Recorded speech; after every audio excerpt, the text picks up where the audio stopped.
तंत्र विद्या से बदला। मैं आज जो आपको किस्सा सुनाने जा रहा हूँ वो आज से 10 साल पहले मेरे साथ घटी। दोस्तों, आपने सुना होगा कि रात को पानी पास रखकर सोना चाहिए। ये मेरी कहानी पानी पर आधारित है।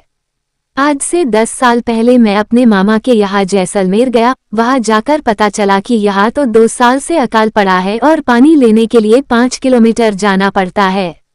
मामा मामी से मिलने के बाद मेरे मामा का लड़का और मैं पानी लेने के लिए चल पड़े। रास्ते में पैदल चलते हुए थक गए थे और एक जगह बैठ गए। तब उसने एक किस्सा सुनाया कि पिछले साल पानी की वजह से एक औरत का बच्चा रो रहा था और वो काफी बीमार था, इसलिए वो पानी मांगने हमारे गांव में आई, लेकिन उसको किसी ने पानी नहीं दिया। जब वो वापस लौट रही थी तो रास्ते में उसको ठाकुर के घर पर पानी दिखा तो उसने बिना पूछे पानी पीने की कोशिश की।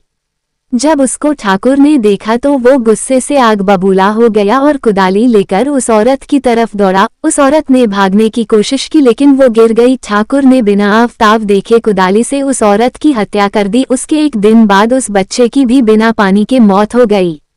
कुछ दिनों बाद खबर आई कि उसी कुदाली से ठाकुर को भी किसी ने मार दिया और धीरे धीरे उसके पूरे परिवार को किसी अनजानी ताकत ने मौत के घाट उतार दिया। ये किस्सा सुनने के बाद हम दोनों पानी लेकर वापस गांव की तरफ लौटने लगे। हल्का हल्का अंधेरा हो चुका था।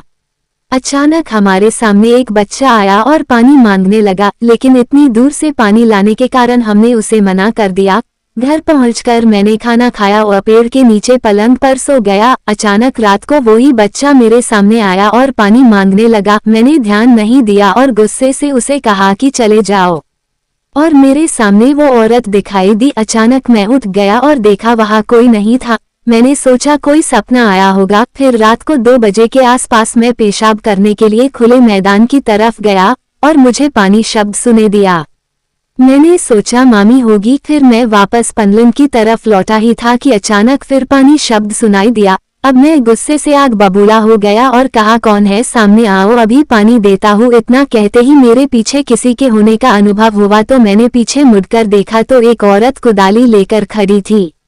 मैं डर के मारे बहुत जोर से भागा और रास्ते में एक पत्थर से ठोकर लगने से नीचे गिर गया। उसके बाद जो हुआ वो चमत्कार से कम नहीं था। उस रात हल्के बादल थे और अचानक कुछ पानी की बूंदें उस औरत पर पड़ी और वो औरत गायब हो गई। मैं अपनी जान बचाने के लिए प्रभु को धन्यवाद देने लगा।